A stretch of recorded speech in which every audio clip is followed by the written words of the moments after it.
Bonjour à vous. Et j'espère que vous allez bien. Et comme vous le remarquez, moi de mon côté ça va, je vais très bien par la grâce de Dieu. Le Seigneur fait grâce et nous sommes là toujours sur ses empreintes afin de faire l'œuvre qu'il nous a confiée. Voilà donc c'est votre humble serviteur le pasteur Kalem Ngoma. Je viens ce matin nous partager une pensée de la part du Seigneur qui m'est venue. Alors j'aimerais partager cela avec vous mes bien-aimés. Voilà, nous allons prendre notre Bible et nous allons lire dans le livre de Psaume 23 et nous allons prendre juste le premier verset. Juste les premiers versets. Lisons la parole du Seigneur dans le livre de Psaume 23. L'Éternel est mon berger, je ne manquerai de rien. L'Éternel est mon berger, je ne manquerai de rien. Oui, le berger. L'Éternel est mon berger. Alors quand nous parlons du berger, c'est quoi un berger? Nous savons tous, un berger, c'est celui-là qui conduit les troupeaux, qui surveille les troupeaux. Vous voyez, il conduit un troupeau. Il les surveille, il dispense également des soins si nécessaire. Il les compte, donc il est là. Il réalise que les troupeaux, ça veut dire les brebis, encore en d'autres termes, un berger c'est celui actuellement qu'on connaît, qu'on peut dire pour que les gens puissent connaître facilement. C'est quand quelqu'un a des moutons chez lui et vous allez remarquer qu'il sort souvent avec ses moutons pour permettre aux moutons de manger. Et pendant que les moutons sont en train de brouiller de l'herbe, un berger, il est toujours là du côté pour les surveiller. Donc c'est comme toi et moi, nous sommes des brebis auprès du Seigneur et c'est notre Dieu qui est notre berger. Alors pourquoi est-ce qu'aujourd'hui les gens se plaignent, se disent des choses? Mais moi il paraît qu'on dit, toutefois on répète cela à l'église, l'Éternel est mon berger, je ne manquerai de rien, mais rien ne change dans ma vie. Oui, en fait le problème c'est la compréhension de la chose. Parce qu'il ne pouvait pas avoir de l'impact si tu ne comprends pas la chose. Il ne pouvait pas avoir l'impact si tu ne réalises pas vraiment ce que c'est, ce que voulait dire sincèrement le contenu du message. Parce qu'aujourd'hui, tout le monde peut lire, mais tout le monde aussi, par la grâce du Seigneur, a une manière dont le Seigneur peut l'emmener dans la compréhension. Alors ce matin, j'aimerais partager une expérience avec vous que le Seigneur m'a fait grâce. Quand on parle du berger, vous savez, aujourd'hui, le berger, il représente comme un père pour nous. Le berger, c'est le père. Vous voyez, le berger, c'est un père. Un papa qui a ses enfants, il est le berger. C'est comme vous et nous, frères et sœurs. Vous avez vos enfants, vous avez vos neveux, et les gens qui vivent sur votre toit, sur votre responsabilité. Automatiquement, vous devenez en fait, vous devenez leur berger. Vous devenez leur berger. Donc c'est comme vous et moi, nous ne dépendons pas de nous, mais nous dépendons du Dieu Tout-Puissant. Nous ne dépendons pas de nous, mais nous dépendons de notre berger. Vous voyez, aujourd'hui on dit que comme Kolala Kolamuka et Zali habitualité, c'est une grâce que Dieu nous accorde. Parce qu'il y a des gens qui dorment en même temps que toi, encore après toi, ou encore avant toi, mais qui ne se lèvent plus le matin, qui sont restés à l'été couchés jusqu'à ce qu'ils on va les conduire au morgue, après au cimetière. Mais toi, quand tu te lèves le matin, ça veut dire que Dieu a renouvelé sa bonté dans ta vie. Ça veut dire que le bon berger a voulu te renouveler. Alors, nous allons prendre encore un passage biblique. Là, nous allons comprendre encore plus. C'est dans le livre de Matthieu. Oui, c'est Matthieu 6, 32. Matthieu 6, 32. Oui, excusez, oui. Matthieu 6, 32. Voilà, on est dit ici dans le livre de Matthieu 6, 32. Car toutes ces choses, ce sont les païens qui les cherchent. Votre Père Céleste sait que vous en avez besoin. Car toutes ces choses, ce sont les païens qui les cherchent. Votre Père Céleste sait que vous en avez besoin. Alors je vais expliquer une chose. Le berger, c'est comme un père, je l'ai dit tout à l'heure. Alors, un parent responsable. Un parent responsable et sincère. Parce qu'il y a de parents et parents.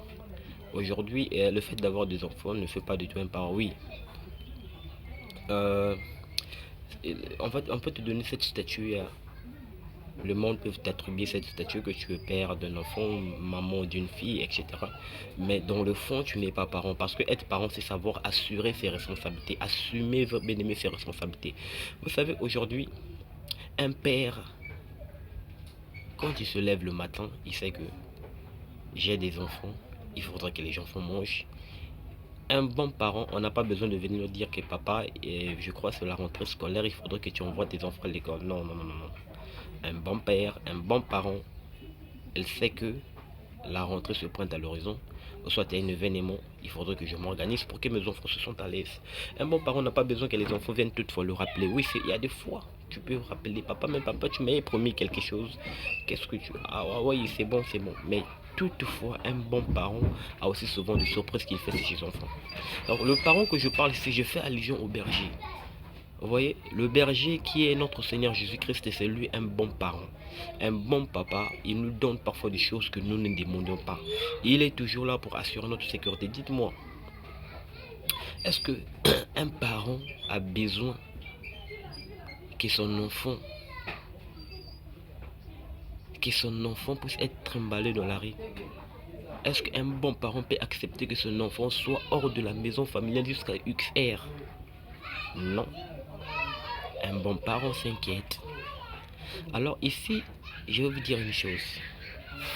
Le savez-vous que les enfants ont des droits et les parents ont l'obligation? Les enfants ont des droits, les parents ont l'obligation d'exécuter les droits des enfants. Je m'explique. Vous savez, un enfant, surtout les enfants, je prends l'intervalle de 2 jusqu'au moins 10 ans. Il y a certains enfants qui sont comme ça. De 2 jusqu'à moins 10 ans, vous savez, quand un enfant se lève le matin, papa peut ou ne pas avoir l'argent, c'est pas son problème. Maman peut ou ne pas avoir l'argent, c'est pas son problème. Lui, il sait que quand je me réveille le matin, mon père doit me donner l'argent pour mon petit déjeuner. Maman doit m'acheter ceci, papa va faire ceci, cela. Alors moi, personnellement, quand je marchais avant, quand mon fils était encore très jeune, il est bien sûr qu'il est encore jeune, mais quand il avait 3 ans, quelque chose comme ça, quand je marchais avec lui, toutefois quand il arrive devant quelque chose, les oranges, des choses du genre, il dit papa, je veux pour moi ça. En fait, quand lui il dit ça, c'est pas son problème. Lui, en fait, il t'a passé son désir. Et toi et ton père, qu'est-ce que tu fais? Tu vas assurer les désirs de l'enfant parce que ça fait partie de ses droits. Si toi tu le fais pas, qui le fera pour lui? Si Dieu ne te bénit pas, qui te bénira? Quand tu rentres dans ta prière, tu pries, tu demandes tu demandes les choses à ton berger. Et si ton berger ne vient pas en secours à toi, et quelle est cette personne qui viendra encore en secours à toi? Vous voyez? Et quand l'enfant me dit, papa, je veux pour moi ça. Et moi, parfois ça me faisait rire. J'ai dit, regarde, le petit là, il ignore. Il me demande pas, mais il dit, je veux pour moi ça. Je dois payer parce que c'est ses droits. C'est comme ça. Et un enfant, vous devez savoir, un enfant, il prend son père comme l'homme le plus riche du monde, comme l'homme le plus fort du monde, comme le défenseur en tout et pour tout.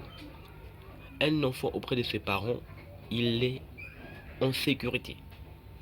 Quand il y a son parent qui est là, un enfant en sécurité. Quand son parent n'est pas là, vous allez voir un peu timide et triste, mais dès lors que il va voir la présence de ce parent, vous allez voir que l'enfant va se déchaîner.